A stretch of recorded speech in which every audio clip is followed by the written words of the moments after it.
SNP spokesperson up in Scotland with Tommy Shepherd. Tommy Shepherd.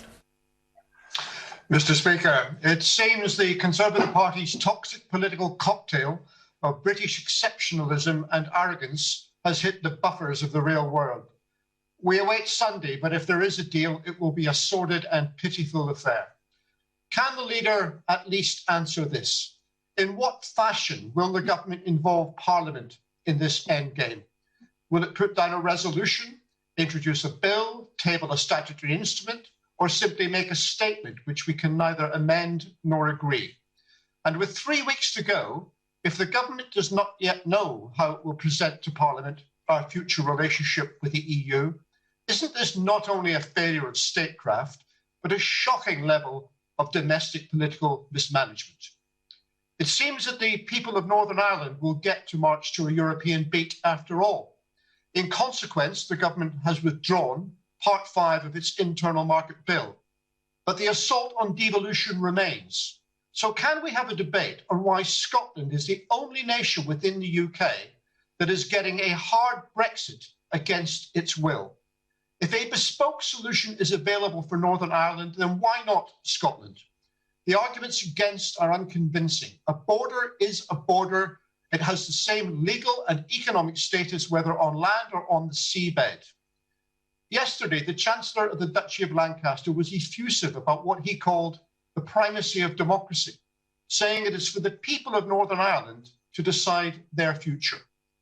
Can we debate why the government takes that view regarding one part of the UK, but not another? And can I give him another opportunity to say whether he will respect the outcome of the Scottish general election in May next year, something he has refused to do so far?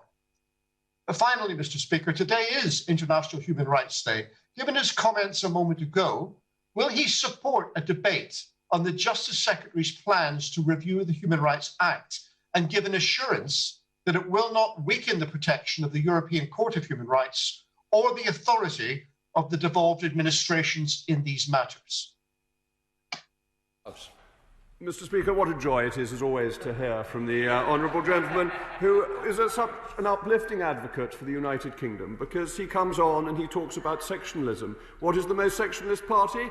Oh, good heavens, it's the Scottish National Party that is the one that is trying to split up the United Kingdom. So I would say pot and kettle, but it has to be said that there is no kettle, only a pot. He then says that Her Majesty's government believes in the primacy of democracy, unlike, it has to be said, the Scottish government or the SNP, because they said, yes, what? Quite right.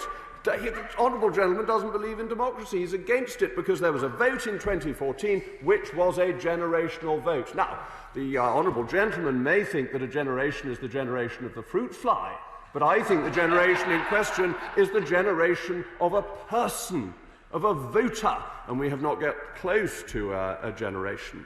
But it's fascinating. The honourable gentleman doesn't want to talk about the success of the United Kingdom, the £8.2 billion provided by the UK taxpayer to help Scotland, and he doesn't want to talk about the disaster that the SNP is at the moment, its failures in governing Scotland, its failure in education, its failure in health, its failure in law and order. But he doesn't want to get on to the rather juicy gossip that's coming out of the SNP as well. What do we have? That the chief executive of the SNP, when he's at home, never talks about politics to the First Minister. No, of course not. He only talks about cooking. Well, it makes it sound as if his household is even more old-fashioned than mine, because I must confess that in the Rees-Mogg household we spend a lot of time talking about politics, and I must confess that it seems improbable that such a highly politicised family never talks about such interesting things. So Scotland is beginning to see through the SNP. We had a vote, the vote has been respected, and we also had a vote on Europe, and that vote is being respected too.